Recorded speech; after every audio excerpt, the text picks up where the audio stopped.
नमस्कार दोस्तों, मेरा नाम है विजय कुमार। आप देख रहे हैं कॉमिक्स पिटारा चैनल को। तो चलिए दोस्तों, वंडर मैन परमाणु की इस शानदार कॉमिक्स को शुरू करते हैं, जिसका नाम है परमूसक। आप देख सकते हैं इसका कवर पृष्ठ कुछ इस तरह का है, देख सकते हैं। मेरे भाई को बेरहमी से मौत के घाट उतारकर तूने अपनी और इस शहर की तबाही को दावत दी है परमाणु। अब तुझे चूहे की मौत मारेगा प्रोफेसर एनिमल, लेकिन पहले तुझे बनाएगा परमूसक। हमारे हाथों से सबसे पहले परमाणु ही मरेगा भैया, लेकिन समस्या यह है कि वो हमें मिलेगा कहां? कहां ढूंढे हम उसे? तुम्हें परमाणु को ढूंढने की जरूरत नहीं, वो खुद तुम तक पहुंचेगा, वहां जहां रखा है खुदाई में निकला अरबों रुपए का खजाना। लाल किले का सेना द्वारा अधिग्रहण किया गया सुरक्षित हिस्सा, जिसे आज बेशुमार सैनिकों की मौजूदगी ने और भी ज्यादा सुरक्षित बना दिया। यहां मेजर राणा की वो बटालियन तैनात है जिसने 1962 में चीनी सैनिकों के छक्के छुड़ा दिए थे, और ये सब इसलिए ताकि कोई परिंदा तक ना पहुंच पाए वहां रखे इन बेशकीमती मुगल कालीन खजाने तक। लेकिन खजाने के पास नीचे फर्श में होती हलचल बता रही थी कि बाहर जो सुरक्षा व्यवस्था की गई थी वो बेकार थी, क्योंकि कड़ाक कर जिन्हें खजाने तक पहुंचना था वे पहुंच ही गए थे। भड़ाक खड़ांच, और खजाने तक पहुंचने वाले वे दो असाधारण आकार वाली घूस थी, जिन्होंने इंसानी रूप धारण करने में पल भर से ज्यादा समय नहीं लगाया। आखिर हम अरबों रुपए के इस खजाने तक पहुंच ही गए। संदूक को खोलकर खजाने को देखो। एक ने आगे बढ़कर संदूक को खोला और इसी के साथ उसका मुंह भी खुले का खुला रह गया। अरे, इसमें तो कोई है। इसमें मैं हूं, और मेरा नाम कोई नहीं परमाणु है। और मुझे उम्मीद थी कि इस खजाने को पाने के चक्कर में तुम यहां जरूर आओगे। धड़ाक गिरने के साथ ही संभले दोनों। हमें भी तेरे यहां पहुंचने की उम्मीद थी परमाणु। अब यहां से हम तुझे शमशान पहुंचाकर तुझसे अपने भाई की हत्या का बदला लेंगे। परमाणु आंखें फाड़े उस हैरतअंगेज दृश्य को देखता ही रह गया। उसे स्थिति का तब एहसास हुआ जब उसके शरीर में दर्द की लहर दौड़ गई। आ उफ, शाही बनकर एक मेरे शरीर को चीर डालना चाहता है, जबकि शेर बना ये दूसरा मुझे फाड़ डालने पर उतारू है।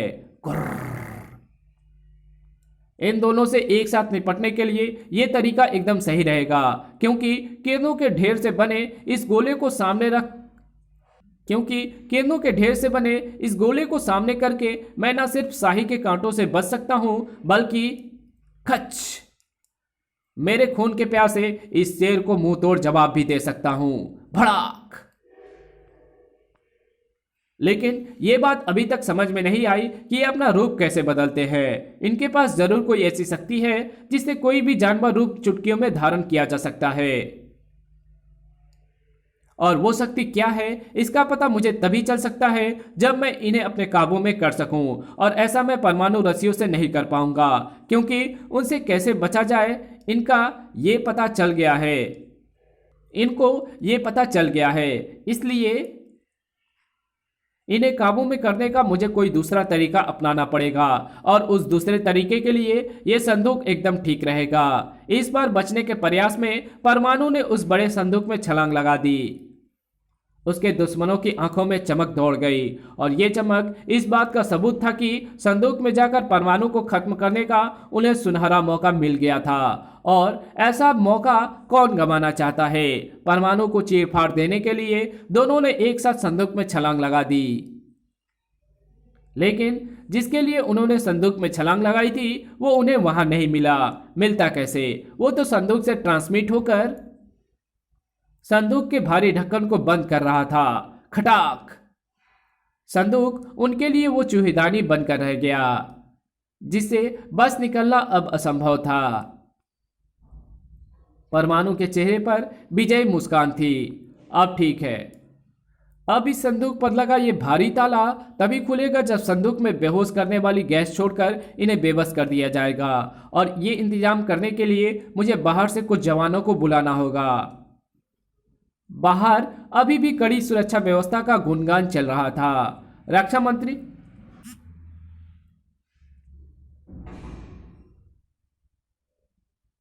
रक्षा मंत्री से आज्ञा लेकर परमाणु खजाने के संदूक में बैठ तो गया, लेकिन हमारा दावा है कि उसका वहां बैठना बेकार हो जाएगा, क्योंकि मेरी बटालियन की निगाहों से बचकर चींटी भी वहां नहीं पहुंच सकती। ठीक वैसे ही जैसे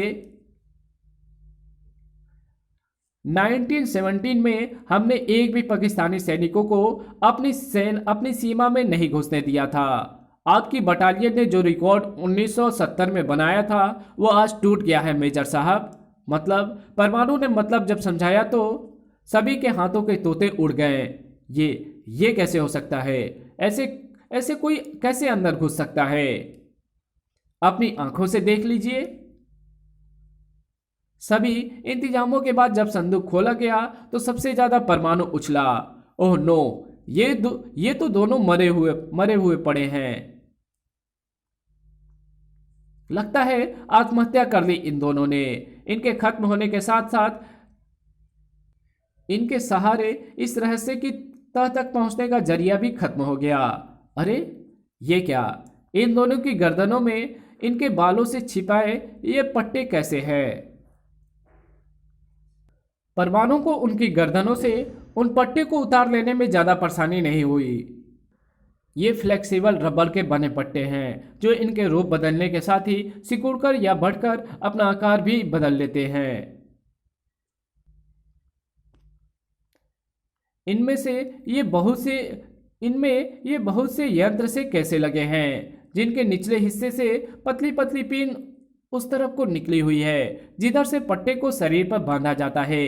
कहीं इस रहस्य में ये पट्टे कोई महत्वपूर्ण भूमिका तो नहीं निभा रहे हैं? इसका पता लगाना होगा और उसके लिए मुझे इन पट्टों को लेकर प्रभोट के पास जाना होगा। वहां की स्थिति को सेनाकर्मी के हवाले कर परमाणु उड़ चला, लेकिन परमाणु को यह मालूम नहीं था कि वो जिस रहस्य की खोज में जा रहा है वो यहां भयानक रूप धारण कर रहा है। आपने हम सबको जो भारी रकम दी है, हमें उसके लिए काम क्या करना होगा? अपने हाथों में थमे पट्टे को अपने अपनी गर्दनों में पहन लो, ताकि अब अपने हाथ में थमे इस यंत्र का स्विच दबाकर मैं तुम्हें ऐसे खतरनाक जानवर में बदल दूं जिसके बल पर मैं परमाणु और उस शहर को तबाह करके अपने तीनों भाइयों की मौत का बदला ले सकूं। एक तबाही की तैयारी पूरी हो चुकी थी और परमाणु को उसकी भनक भी ना थी।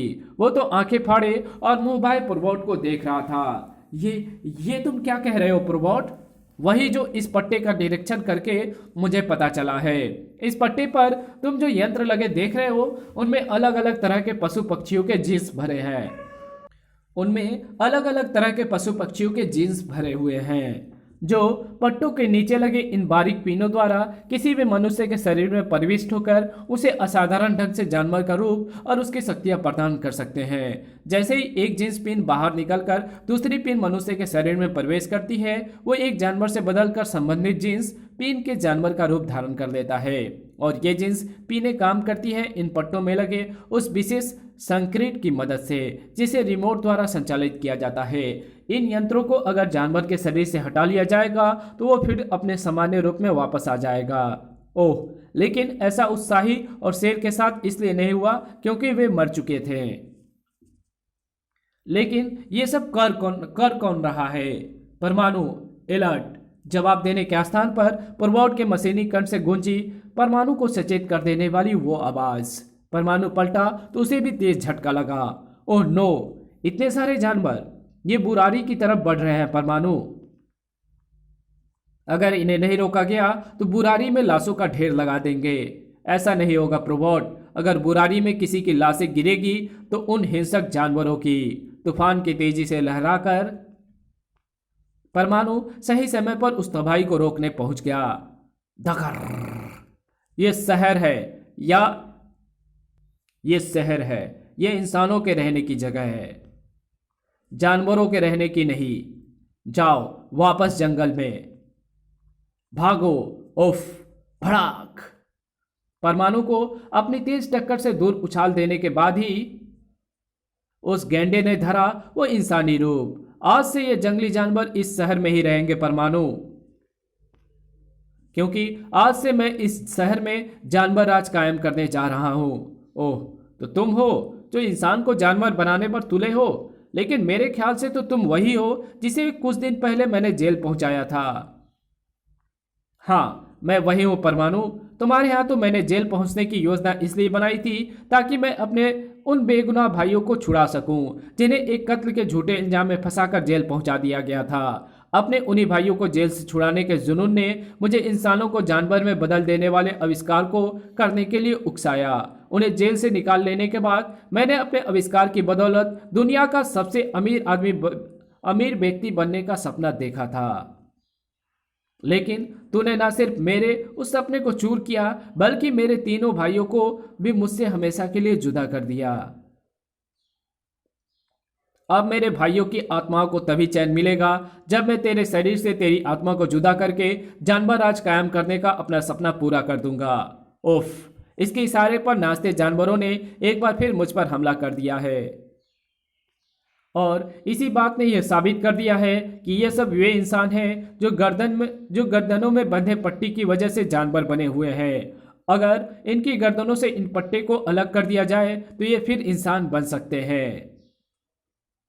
परमाणु ने तेजी से जानवरों की गर्दन से बंधे पट्टे को उनसे अलग करना शुरू कर दिया,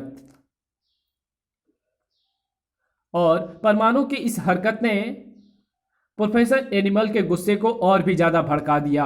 हवा में लहराकर अगर तू सोच रहा है कि तूने मौत को मात दे दी तो ये तेरी भूल है परमाणु। मौत तुझे दबोचने हवा में ही तुझ तक पहुंचेगी। उफ, परमाणु को न ऐसे हमले की उम्मीद थी और न वो इसके लिए तैयार था। नतीजा, परमाणु चोट खा बैठा, और अभी वो संभल पाता उससे पहले ही गीत परमाणु के गिरेबान को अपने पंजे में थाम कर दूसरे पंजे में थमे खंजर को परमाणु के सीने में उतार चुका था। आ! परमाणु के सारे शरीर में दर्द की लहर दौड़ गई, लेकिन उस दर्द का असर अपने मस्तिष्क पर नहीं होने दिया परमाणु ने। अगर ये गीत खंजर खींचकर वापस लौट गया तो ये फिर मुझ पर वार करने में सफल हो जाएगा, क्योंकि दर्द से मेरी आंखों के सामने अंधेरा छाता जा रहा है। इसलिए मेरे पास ये अच्छा मौका है कि मैं अपना हाथ बढ़ाऊं और उसकी गर्दन में बंधे पट्टे को खींच लूं। जैसे ही परमाणु ने गीत की गर्दन से पट्टा खींचा, वैसे ही वो एक ऐसे इंसानी रूप में आ गया जिसे उड़ना नहीं आता था। परमाणु की वर्तमान हालत में वो उस पर भारी पड़ा। परिणाम स्वरूप दोनों गड़मड़ होकर नीचे आ गिरे। और नीचे गिरा परमाणु अभी कुछ कर पाता उससे पहले ही प्रोफेसर एनिमल ने उसकी गर्दन पर वो पट्टा कस दिया और दबा दिया अपने हाथ में थमे रिमोट का वो स्विच। दूसरे ही पल परमाणु के शरीर में तेजी से परिवर्तन होने लगा, और यही परिवर्तन इस बात का संकेत था कि परमाणु भी जानवर में बदल रहा है, एक ऐसे जानवर में जिसे सारी दुनिया कहती है चूहा। परमाणु चूहा बन गया। प्रोफेसर एनिमल ने परमाणु को चूहा बना दिया, एक ऐसा चूहा जिसमें मौजूद है इंसानी दिमाग, और इस चूहे को अपने हाथों से मारने के लिए मुझे बनना है बिल्ली। परमाणु ना अपने वर्तमान स्वरूप से ना वाकिफ था और ना अपने आने वाले खतरे से। इसने जानबूझकर मेरे शरीर में चूहे के जीन्स प्रवेश कर मुझे ये रूप दिया है। ये जानता है कि चूहे के इस रूप में न मैं तो अपने हाथों का पट्टा उतारने के लिए बढ़ा सकता हूँ और ना गर्दन तक ले जा सकता हूँ और ना नीचे को सरक गई अपनी बेल्ट तक, क्योंकि चूहे के हाथ बहुत छोटे होते हैं। बोलकर मैं ट्रांसमिट हो नहीं सकता, क्योंकि ऐसे में मेरे मुंह से चूहे की चिचिहाट के सिवा कुछ नहीं निकलेगा। प्रोबॉट जरूर मेरी इस हालत को देख रहा होगा। अगर वो मुझे ट्रांसमिट कर ले तो बात बन सकती है, लेकिन उसे ऐसा जल्दी करना होगा, वरना बिल्ली बना प्रोफेसर एनिमल मुझे अपने खतरनाक पंजों में दबाकर फाड़ कर रख देगा। ओह, इतनी देर हो गई। प्रोबॉट आखिर मुझे ट्रांसमिट क्यों नहीं कर पा? ओह, समझा। पुरबॉट मुझे ट्रांसमिट इसीलिए नहीं कर पा रहा क्योंकि पिछले दिनों उसने मेरी बेल्ट में जो तब्दीलियां की है उसके मुताबिक वो मुझे तभी ट्रांसमिट कर सकता है जब मैं फ्यूजन चैम्बर से 1 किलोमीटर तक की दूरी पर हूं। अब तो अपने आप को बचाने का एक ही तरीका है कि इस बिल्ली से बचकर भागा जाए, तब तक जब तक मैं फ्यूजन चैम्बर के पास तक ना पहुंच जाऊं और पुरबॉट मुझे ट्रांसमिट ना कर ले। परमाणु रूपी चूहा अपने आप को ट्रांसमिट करवाने के साथ साथ अपने सिर पर मौजूद पट्टे से छुटकारा पाने और अपने सामान्य रूप को दोबारा हासिल करने में सफल हुआ था, और साथ ही सफल हुआ था उस बिल्ली की गर्दन से पट्टा उतारने में जो वास्तव में प्रोफेसर एनिमल का था। चूहे बिल्ली के इस खेल के साथ तेरा भी खेल खत्म हुआ प्रोफेसर एनिमल। ओह, एनिमल रिसर्च सेंटर का चीफ डॉक्टर घोसाल। हाँ, और मैंने ही गोरिल्ला बने अपने भाई को रिसर्च सेंटर से भाग जाने का मौका दिया था, लेकिन चौकीदार ने यह सब देख लिया था। तभी विलिंगडन हॉस्पिटल में उसे खत्म करने के लिए मुझे अपने दूसरे भाई को भेड़िया बनाकर भेजना पड़ा। प्रकृति से खिलवाड़ करने और दिल्ली में जानवर राज कायम करने की घिनौने कोशिश करने वाले डॉक्टर घोसाल जी तो चाहता है तुझे भी तेरे भाइयों की तरह मौत के घाट उतार दूं, लेकिन मैं ऐसा करके तेरी तरह जानवर बनना नहीं चाहता। इसलिए तुझे तुझ जैसे वहशियों के लिए बनाई काला पानी नामक उस जेल में छोड़कर आऊं जहां से तू फिर कभी वापस नहीं आ पाएगा। इसी के साथ ये कहानी यही खत्म होती है। तो मिलेंगे आपसे एक और नई कॉमिक्स में, तब तक के लिए बाय।